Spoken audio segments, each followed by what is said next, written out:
sukad sa imong pagbiya kanako dinhi sa kalibutan. Kapait ug kasakit ang akong natagamtaman. Ingon sa wala nay bili alang kanako ang pagpakabuhi, kay nahanaw ka naman sa dayon, binuhat nga akong gipakamiti.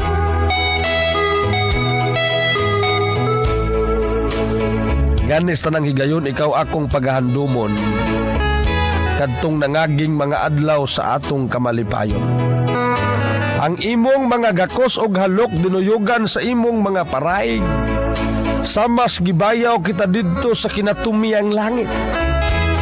Di gyud nako makalimtan kadtong mga panahuna, kadtong atong gisaluhan pagtagay ang katamis sa dugo sa gugma. Gani nalimot kita sa gibati natong hilabihan kalipay, atong naangkon ang higay